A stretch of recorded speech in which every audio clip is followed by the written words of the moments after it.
Hello, and it's recording. We say that at the top there, so that's okay.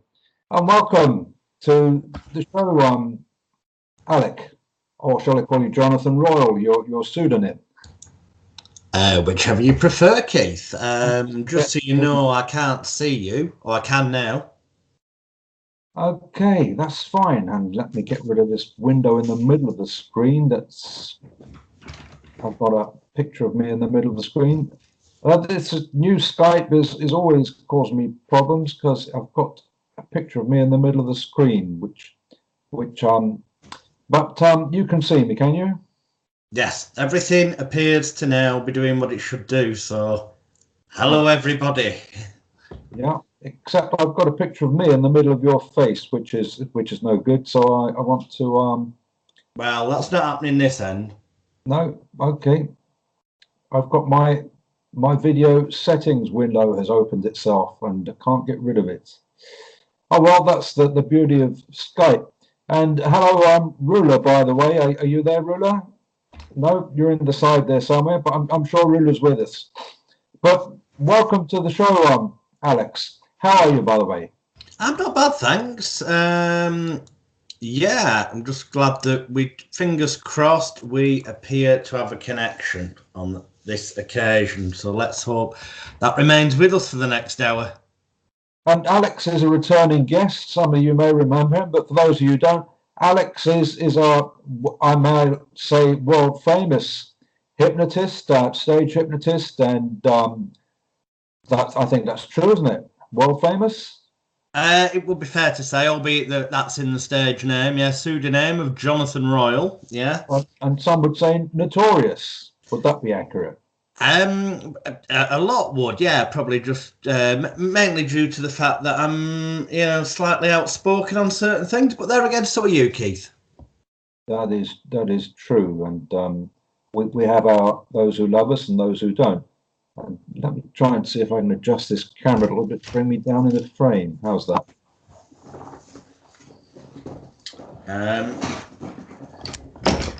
Seems to be okay. Better. How's my light? Yeah, clear enough. So we are recording the show, by the way, so you will be able to get this in the replay, and just in case you aren't here. But what are we talking about today, Alex? I think very wide-ranging, because it affects everything. I suppose it could come under the category of vibration. It could come under the category of, I suppose you could use the word frequencies. Some people might talk about very similar things without realizing it and call it energy. But ultimately, I thought it'd be nice if we explored how, whether it's through sound waves, because ultimately when anyone speaks or music's played, it creates a sonic frequency that the ears pick up. But in some occasions, it can create a frequency that human beings can't hear, for example, like a dog whistle when blown. Dogs can hear it, go crazy, but human beings don't hear it.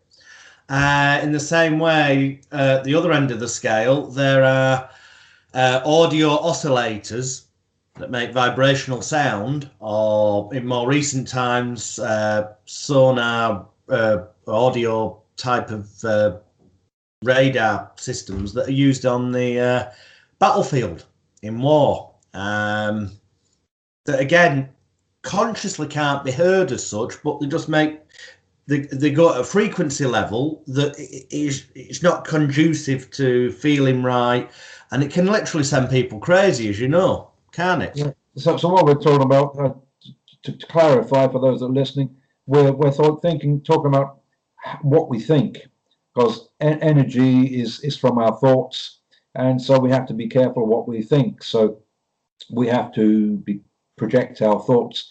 So because we're both hypnotists, so we both know what we're talking about. Perhaps the audience doesn't. But we have to be careful about our conscious thoughts. We're talking about probably the law of attraction here. So to give an Partly, example, but also the fact that we need to be careful about the fact that other people can, not just through their words, you know, maybe saying bad things to us and making us feel bad, or good things and that makes you feel good and therefore you get more positive energy, but also that there are actually mechanical devices out there in the world that, if you're not aware of them, can affect the way you think. yes, that's one of the reasons I don't have a mobile phone, because I've been aware of that for a long, long time. Also, another reason why I don't have a television, haven't had television for 18 years, because I was aware of the way that was affecting my thinking. And the strange thing about getting rid of the television was that as soon as I got rid of it, my mood lifted. I started feeling better, and nobody will appreciate this until you get rid of it. Mm. My mood immediately became totally different, totally lifted, and even I noticed the sound of my voice change, and people compliment me on the sound of my voice now, and the tone of my voice became totally different when that box left my house, and my depression that I've been having for a long, long time stopped.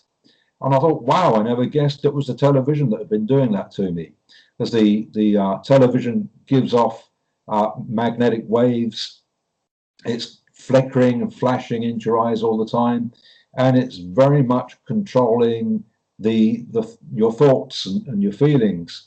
And it's happening not by accident, because the television was, and this is not conspiracy theory. This is You're going to say, yeah, if people go and search, they can find, if you search a phrase such as mind control, or mind programming, visual screen device, or similar words to that, or maybe type in cathode ray tube, as it was back in the day before we had LCD TVs and stuff, and you'll find that it is actually patented. What would be recognisable to people as the old big cathode ray tube TV, actually patented as a mind programming and control device, and talks about how it can, through the way it flickers or whatnot, make people more hyper-suggestible. Because arguably it's kind of putting people into a theta state. It's like when you get into a film and somebody comes into the room and says, do you want a cup of coffee or a cup of tea? And you kind of hear it in the distance, and it takes you a while to readjust to the room, and suddenly go, what was that? You know they've kind of just asked you if you wanted a brew, but you felt like you were somewhere else. Well, that's because you were. It's not that you were lost in the film narrative, although to a degree you may have been, obviously, especially if it was great writing.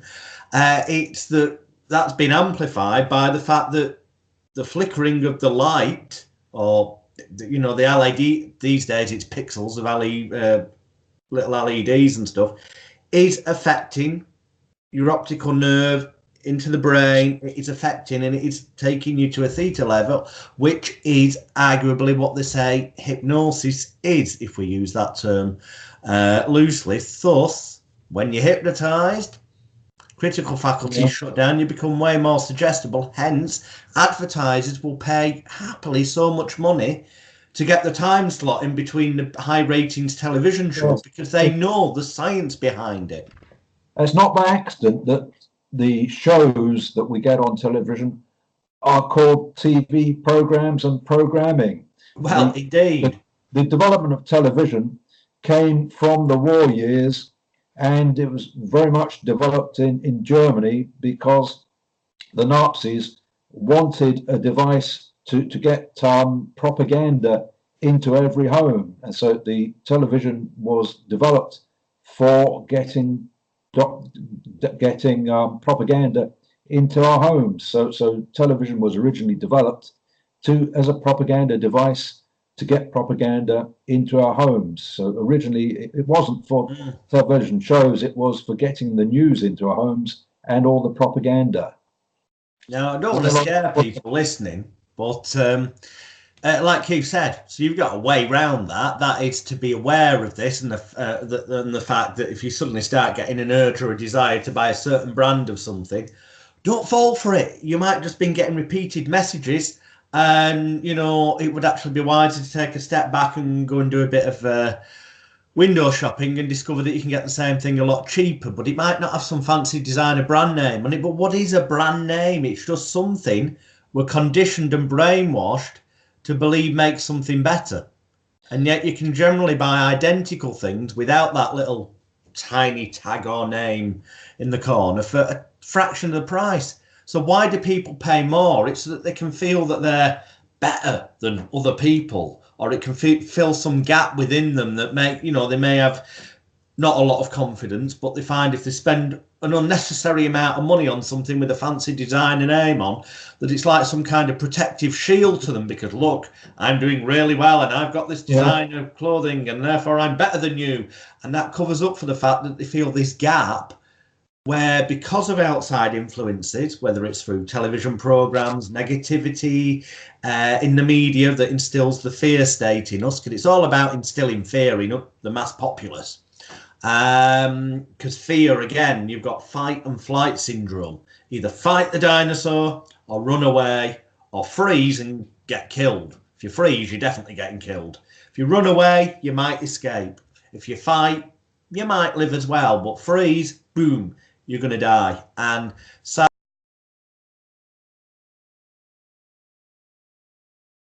generally quite negative messages that are being sent. Television programming, even films and music to that matter, some of the lyrics in there, it might sound like a really nice upbeat tune and it catches on, so people are playing it in nightclubs and in pubs and in social situations, and the tune sounds nice, but a lot of people don't actually sit down and read the lyrics. And if you do, some of these have got really negative bloody lyrics in that because you're consciously thinking it's nice, your critical faculty is just going to be bypassed, and these negative lyrics, suggestions inbuilt within songs are getting into you, and it's putting people into a state of fear, a state of confusion, what's going on in the world, which at the moment, as we record this in February 2019, we're days away, allegedly, from leaving the EU with Brexit, but it's looking increasingly more like that's not going to happen. And there's two camps of people, pro-Brexiters, anti-Brexiters, against each other. Yesterday, numerous members of the Labour Party, a political party in England, quit, and they're setting up their own political party. And that's no accident. I believe that behind the scenes, that's all been done on purpose to create confusion and disorientation in the general public, to divide and conquer people, because people vote for different political parties. That's what they're there for. I don't believe that if we had any influence as normal people on the street, they wouldn't give us a vote. They just give us a vote to give an illusion of choice, an illusion of change, and also that they can have this situation where there's an argument going on around elections to divide and conquer people, to remind people that that person thinks differently than you. Well, deep down, they don't. As human beings, unless we've got some kind of genetic disorder or serious psychological illness, generally speaking, all human beings, all of us, want to feel as though we're loved, wanted, needed, appreciated, cared for, cherished and valued. We want to feel that we've got enough confidence to go out in the world, self-esteem to get up in the morning and strive to do the things that we want to do. But around us, we're surrounded by people who have fallen into the trap of, they're in the rat race, being hypnotized, doing a job they don't enjoy, 40 hours a week, 40 weeks of the year for 40 years of their life, and then retiring on 40% of the money they couldn't afford to live on in the first place. So they're living in a world of pain and a world of fear. How am I going to pay the bills? How am I, and that's why now in England especially, people who've not got a job, the benefit system's screwed up, and more people are having to turn to food banks. Homelessness is increasing. This is by design. And that might sound, again, conspiracy theories to people listening, but if you go on Google, the not so nice phrase for this is eugenics. The nice phrase that governments use is population control. And Opal, if you put in population control or use a phrase like Agenda 21 off the top of my head, that's about getting rid of millions of people in the world. It's the reason why the cure for cancer is being suppressed. And interestingly, my research says that the cure for cancer, there was one years ago, and I was told this by a leading cancer surgeon. And what it did, it created sonic sound waves, like we spoke about. And when you blow a dog whistle, you're creating a sound wave. We as humans don't hear it, but the dog does. Remember that. So just because something's invisible to our conscious hearing level, or just because something's invisible to our conscious smell level, or just because something vibrates on a different frequency level than the stuff we see around us, so the table's vibrating, it's lots of cells, well, human body cells, it's lots of molecules with a table that are moving, but they're moving so fast that it looks solid, and we as humans are vibrating at a different level. That's why if you walk into the table, wallop, bang, ouch, you've hurt your leg. If we could get that table's molecules to vibrate at the same level as us, we could walk into it and become part of the table. Yes. This is not science fiction, it's science fact. I mean, I've no idea how we're supposed to do that, but I'm just saying if it was possible to make us vibrate, because everything's vibrating. And when you look at that, you see that whether it's sound, light, everything is about frequency and vibration.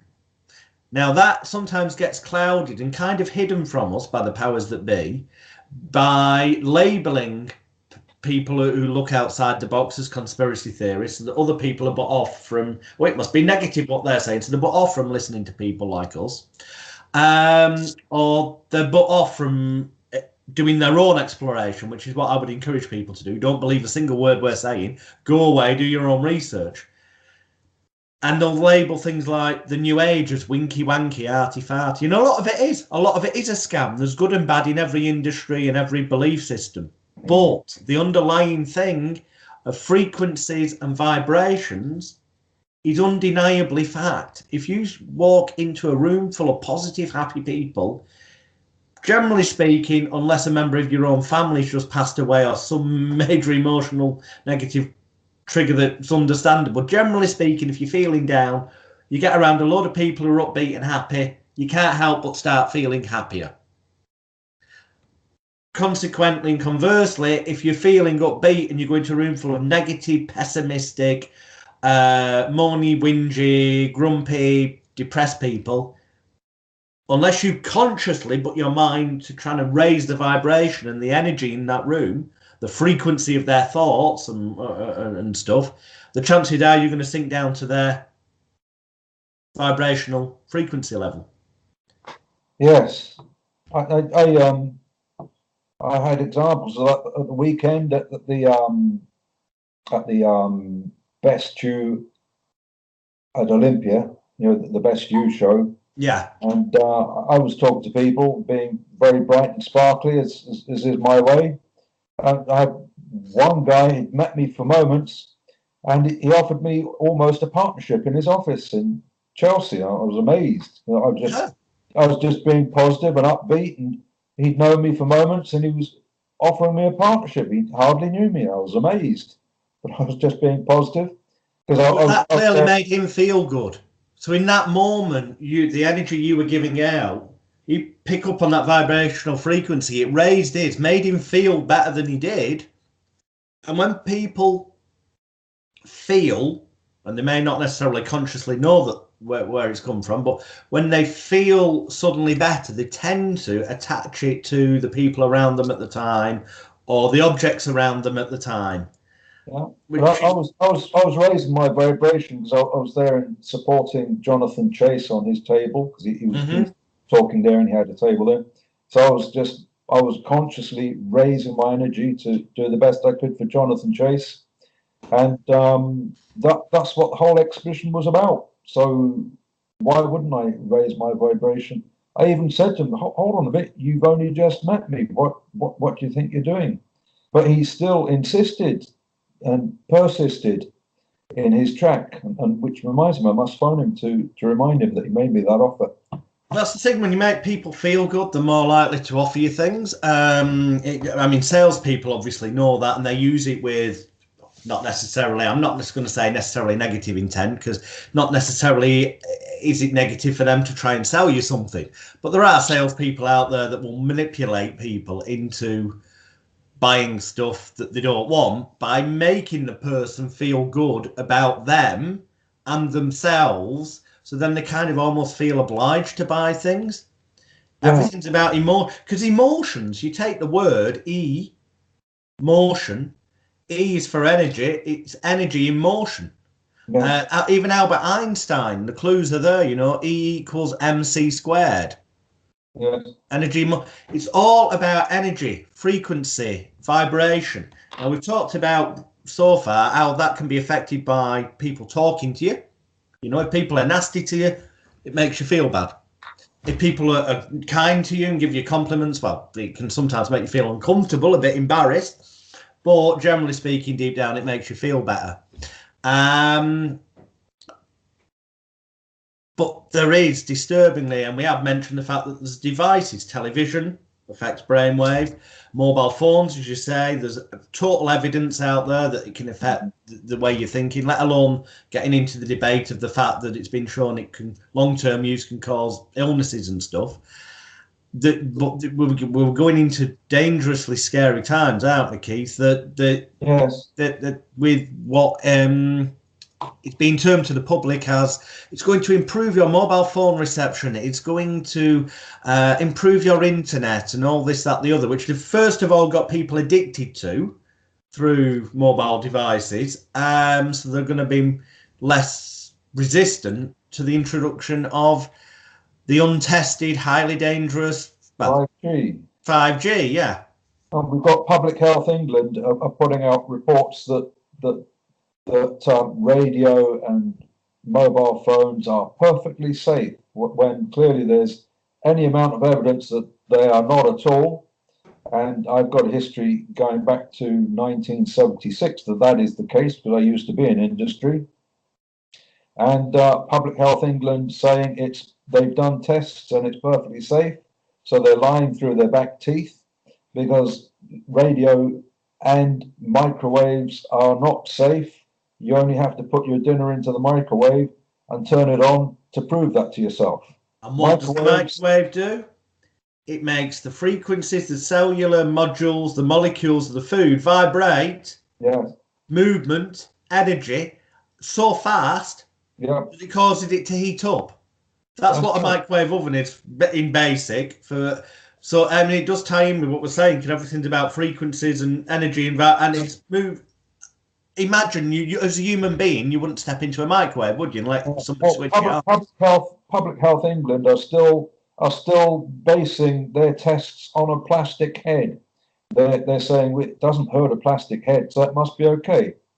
But my head is not made of plastic, thank you very much. And they are. There was a recent case of, I think it was a Chinese guy, had 5G put into his house. He was persuaded to have 5G, and he went to bed and he woke up in the morning with third-degree burns all over his body.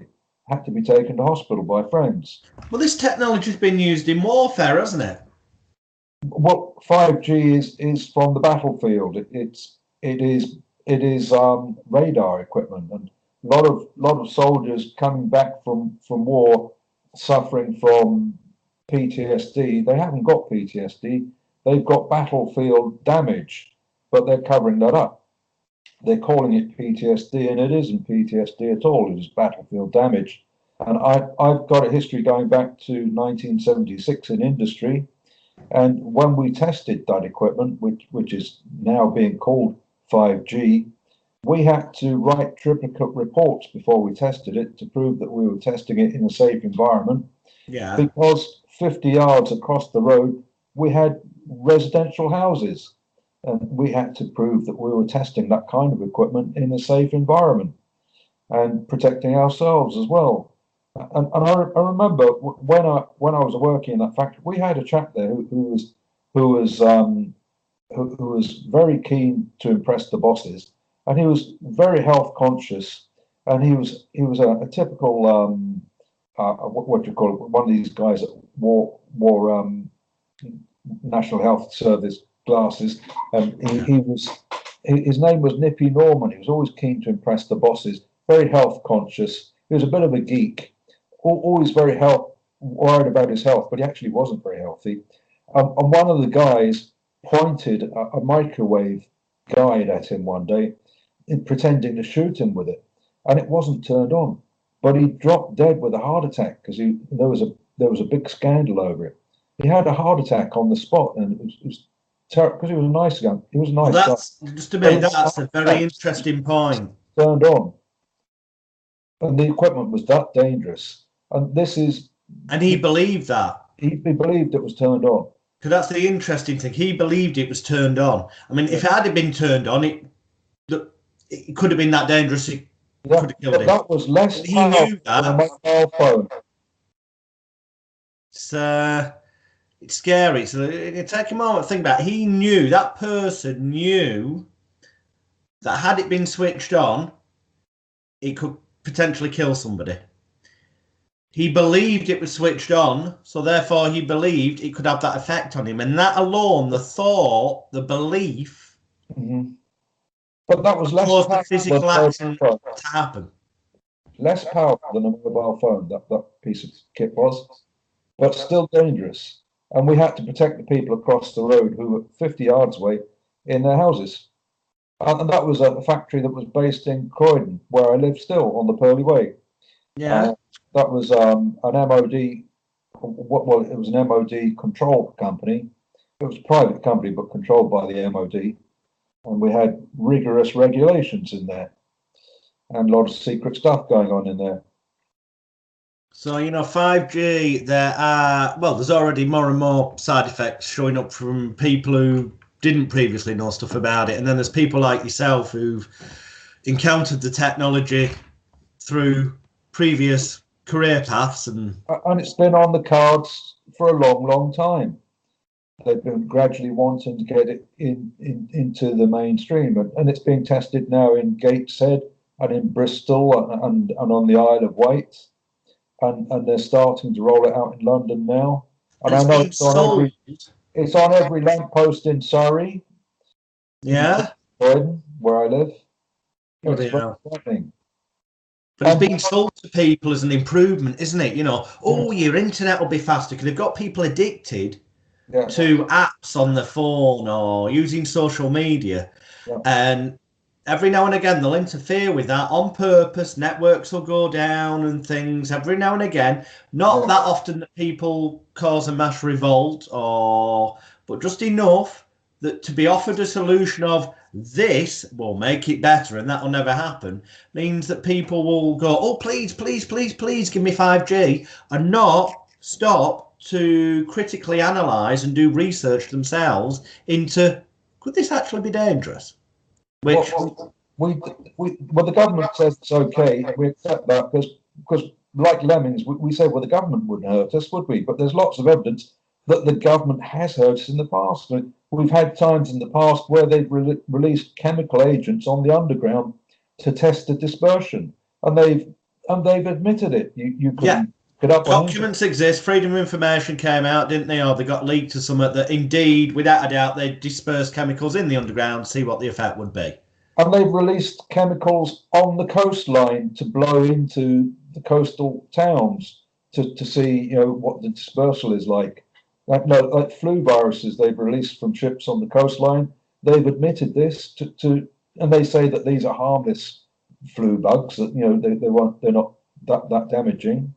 And they've admitted to testing on thousands of servicemen. In the army and military. My own father was tested when he was in the military. They took him to Porton, supposedly for a holiday, and it wound up he wasn't on a holiday at all.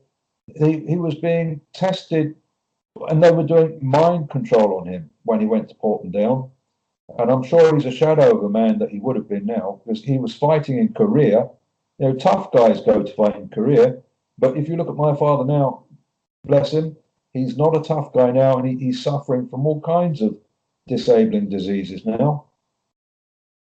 Sadly, it doesn't surprise me. You know, when I've researched these things, I've come to this conclusion. And I'm sure that anyone who actually, with an open mind, goes and searches these sort of subject matters would arrive at a similar conclusion. And that is, if a government or system of power, the power network, admit to having done something, look deeper, because if they're admitting something that sounds a bit, ooh, that doesn't sound so good, believe me, 9 times out of 10, from what I've found, it means that they're doing stuff they're not admitting to that's way, way, way worse. Yes, and I unfortunately, and my mouth has gone dry now because I started thinking about it again. I've been tested myself when I was in hospital 40 years ago, and I've witnessed the things they've done in one of the world's leading brain hospitals. And I've seen a lot of people suffer in there, and I was on 28 tablets a day while I was in there, and there's no justification for that, because I did not need 28 tablets of anything a day while I was recovering from an injury that I had. And they were, when I was in there, they were not letting me sleep at night. They were keeping me awake all night, and they would wake me up on the hour. Once an hour, they would wake me up, and they gave me all kinds of excuses for this. And that was experimentation. Sleep deprivation. Sleep deprivation. I didn't know that at the time. And that hospital was tied up with the Tavistock Institute, which is, they will tell you they're a benign organisation that were looking after people's welfare. Yes, Tavistock Institute of Human Relations. Yeah, Supposed to be about. They're notorious for being tied up with the I've forgotten the name of it, the MK Ultra. That's it, the MK Ultra. But they would never admit that, would they? No, but it's quite. If people wish to look and do some research, they'll soon find that one of the people who was involved in MK Ultra was involved in setting up the Tavistock Institute. Now that, I agree, could just be innocent. They decided, oh, I'm finishing my job with MK Ultra and I'm getting a job somewhere else.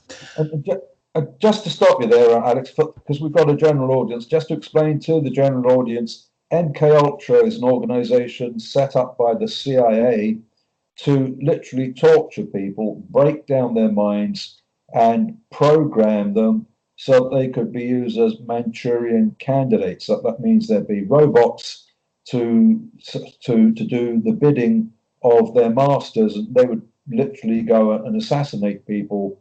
For instance, perhaps Kennedy, because we believe, in fact we know that he was assassinated by a Manchurian candidate of the CIA.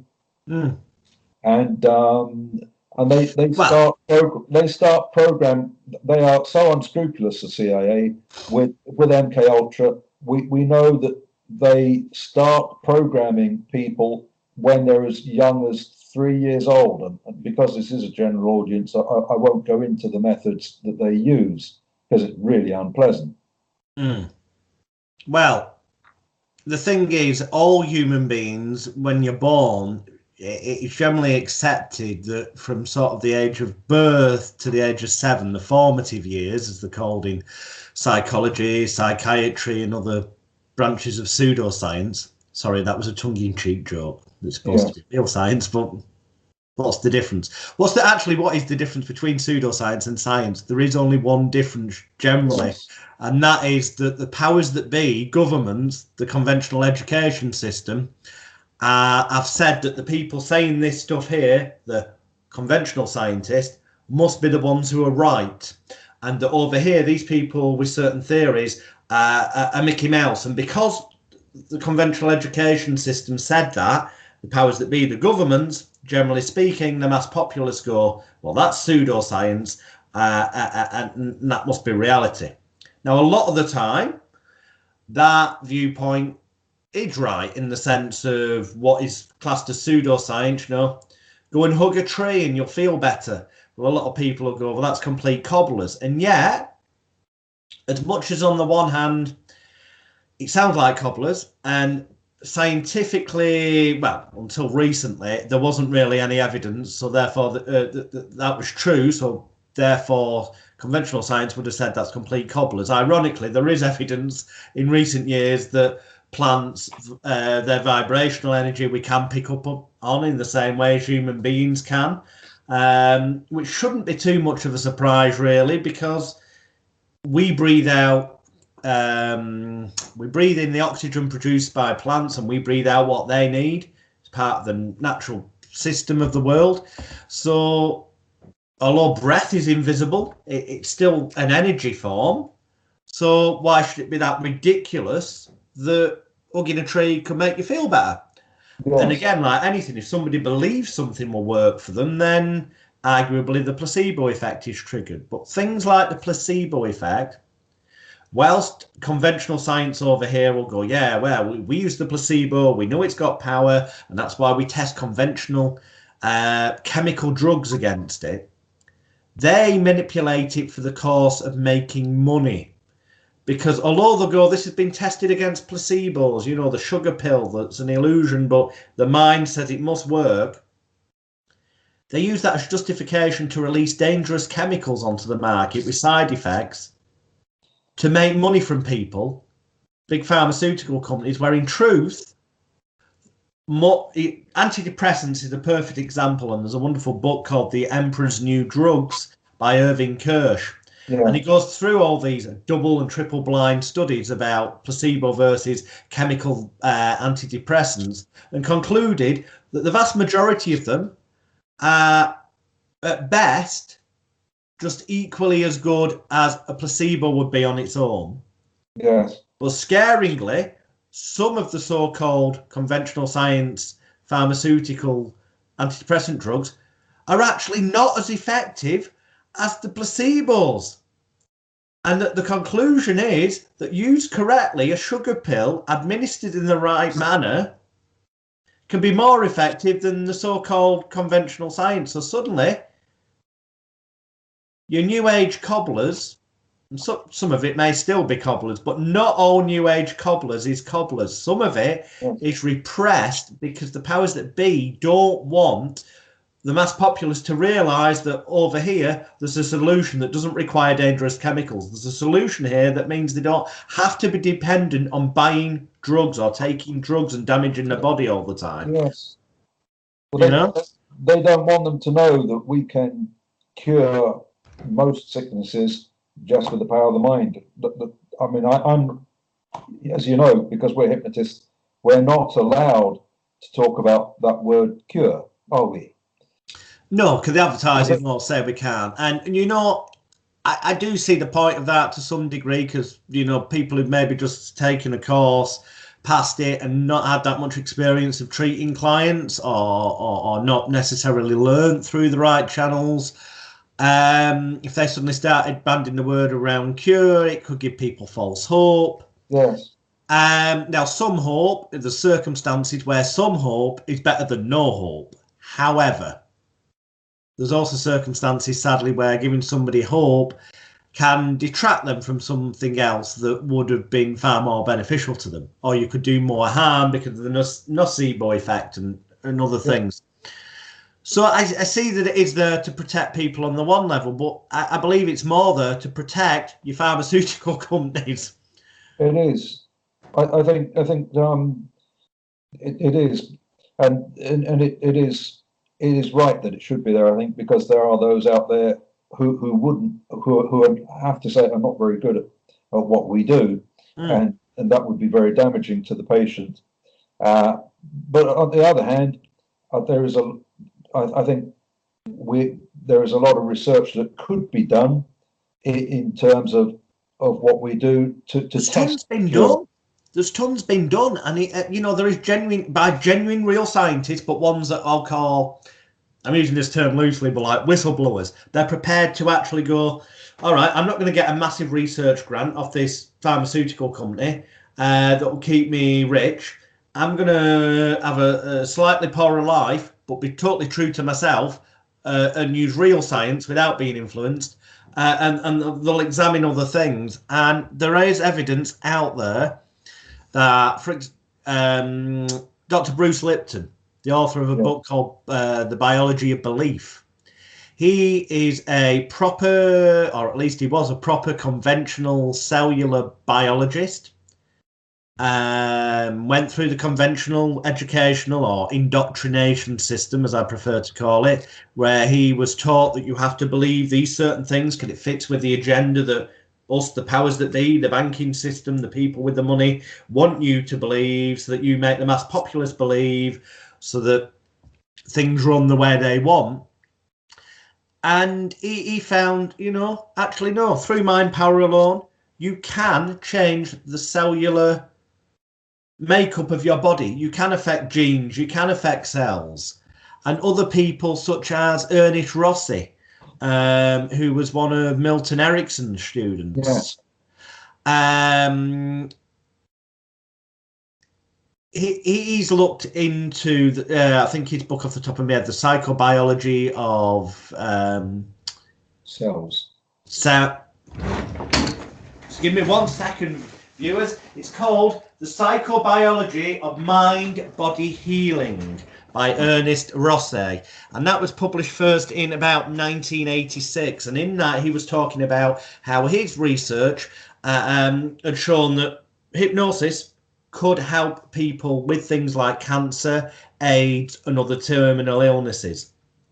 And although he speaks about how it can help them release the body's natural healing chemicals, so that and painkillers and endorphins and whatnot, so that it helps people going through pain to remove that pain without the need for chemical drugs. He does also go into the fact that it's possible to, through hypnosis and certain visualizations, such as like thinking the white cancer, the white blood cells are like Pac-Man, eating all the negative cells, that people can be, that word we're not allowed to say, cured.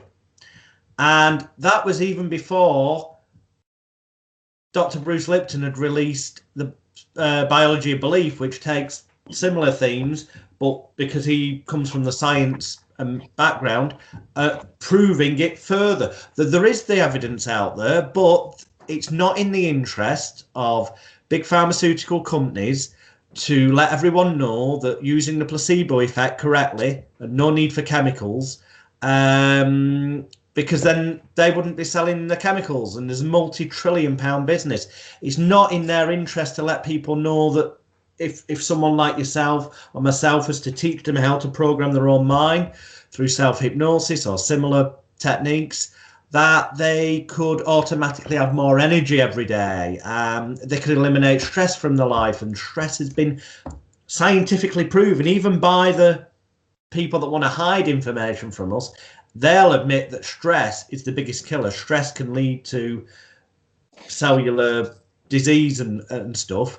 But with hypnosis alone, as you know only too well, we can help people live a more relaxed, stress-free state of mind, body, and spirit. So automatically, if there's less stress, then the body's only releasing the feel-good things that a guy called Dr. Herbert Benson actually had a very famous book called The Relaxation Response, and he talked about the ultradian rhythms, which is a fancy name for saying that roughly every hour and a half human beings need a little bit of a rest, because otherwise they start losing attention and focus and start getting stressed on some level.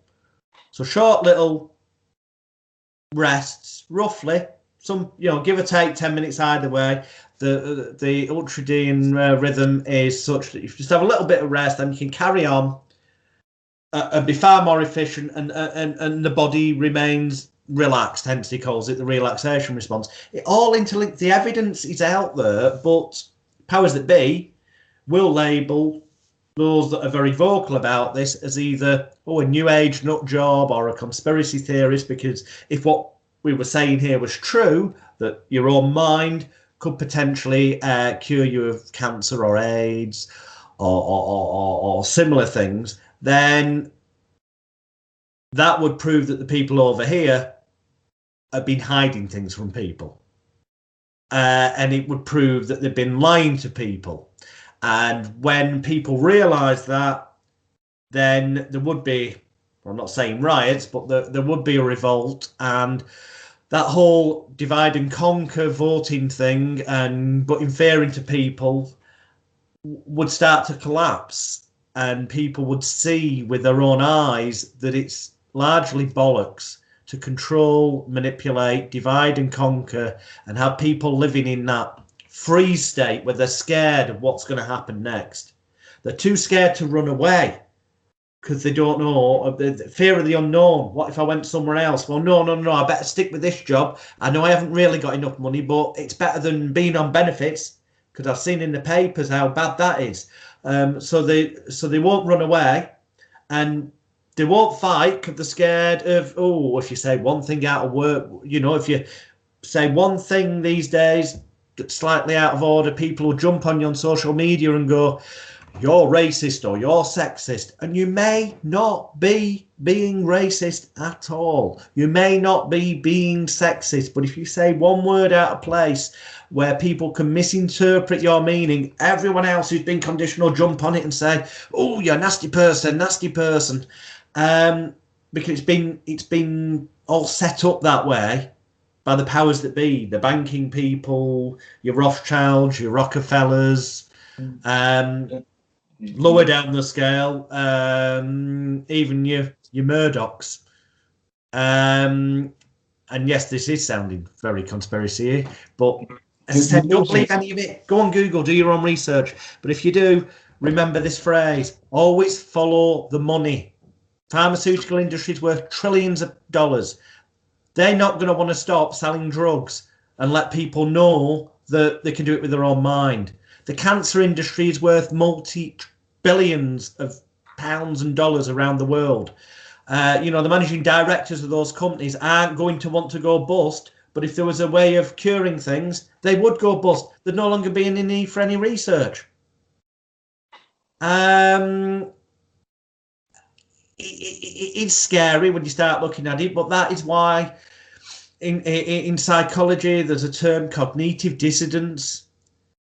And a lot of the mass populace deep down know something isn't right, but consciously they don't explore it. They'd sooner accept that apparently normal or scientific expert saying that these people are nut jobs is all they need to know, so they can rule out the possibility of anything by the nut jobs. Yeah. They'd sooner take a government as word, because apparently, they're supposed to know what they're on about, than somebody over here saying, look at what they're covering up. Because if they start to look down the rabbit hole, they will find other things. And they know deep down something doesn't feel right. But they also know that if they start that journey... The trouble is, the public don't do anything about it. They just sit back and hope everything is going to be okay, instead of getting actively involved, like people like you and me get actively involved about speaking out and doing stuff. Yeah. The main public just sit back and hope everything's going to be okay, and everything isn't going to be okay, because the government will still keep coming down on us and allowing things like 5G to be unleashed on us. In fact, they want it to be unleashed on us because they want to reduce the population. Yeah. 5G is going to be doing it because it's a weapon. Agenda 21 people research. It is a weapon that is being unleashed on every street, on every lamppost, and it will kill us all. And it's unbelievable that getting away with it.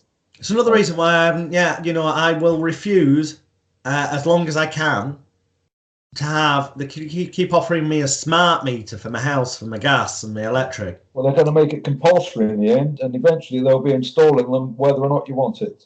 Yeah, but until such times as that occurs, like they do in America, I am refusing to. The reason they make it compulsory is because basically they can spy on you. They know when you switch lights on and off. They know when you're in. It's a control system. And eventually they will make it so that you don't have to have it, but you'll pay more if you don't have it. You'll pay a premium to have an ordinary meter. Yeah, and for most people they'll go, no, could it be a massive price difference? And the fact that you haven't got one won't matter, because where I live, I've got 28 meters underneath me. That means there'll be 28 or there'll be 27 other smart meters beaming into me, whether or not I like it. Yeah. And that's a lot of radiation. Yeah, and that's the thing. But, you know, people go, oh, radiation. Are you sure we can't see it? Well, you know what? Just because only some people, the levels involved, only some people end up getting noticeably visible negative effects from, doesn't mean that a more invisible, internal, long-term, bit by bit negativity is causing cells to break down may be level. Well, it will be a very slow process. It won't happen overnight. It will be, cancer is a slow process. Yeah, and it'll get attributed to something else, even though the powers that be will know exactly. Well, they won't release the statistics of all the deaths that are happening in the hospitals to the general public, will they? No, and even if they did, statistics, numbers and damn lies, or whatever the old saying is. Statistics are just mathematical rubbish. They're not telling us now the death rates have increased since the introduction of mobile phones. They're not telling us now about the number of brain tumors people are getting since the introduction of mobile phones. They're keeping it. But you do hear a lot more about people getting brain tumors, don't you? There are a lot more brain tumors about now than there used to be. And they're not telling you the truth about that. There are a lot of people getting brain tumors these days where they never used to. And there's a lot more breast cancer these days than there used to be, caused by people putting their mobile phones in their bras. You hear a lot about breast cancer these days, don't you? Yeah. They don't tell you it's caused by mobile phones, do they? No. And I'm sure that in some cases it will be. I mean, for people who think this sounds a bit out there, if you're, the way I put it is this: for those people who remember when compact disc players first came out, for young kids, they're a thing that were a metal disc that you put in an electric machine and it played music. I know everyone's now got MP3s and digital downloads, but these were discs and you put them in a machine and you press play and it spun round and this laser kind of read it and it's moving. So there's movement, there's frequency, there's vibration, and this comes out the speakers and you hear the music. If you tap this while it was playing, back when they first came out, that obviously caused it to shake, vibrate, but therefore it's going at a different frequency. So suddenly the music went before it settled down again. And so it is with anything. You can have someone who's nice and calm, their frequency, they're completely calm. But if somebody comes running in towards them with a knife or an axe, they're suddenly the heart rate's going to raise, they're going to be scared, they might go on either run or go on the defensive, grab something. But in a split second, the vibration, get a new set of teeth, vibrational frequency has changed. And in that moment, it's starting to have an external, potentially good result for them because it means they can run faster to get away, or they've suddenly got cortisol and adrenaline, the cells get closer together and the muscles, so they could fight stronger. This is kind of what happens when you hear about stories of the mother saving the child from under the burning car, suddenly able to apparently have superhuman strength. But we now live in a world where the threats, although our body perceives them in the same way as the wild animals that could have killed us or whatnot, we're less likely to die than we were all that time ago. We're less likely to starve, but the body still reacts the same way. So it could just be that the boss said, don't do that again, otherwise you're going to get the sack. And it puts the fear of God into people. Well, what do I do? Do I fight back? Do I run? And they end up in this fear and the body gets stressed and they start releasing all the negative chemicals, plus they're on a negative frequency state.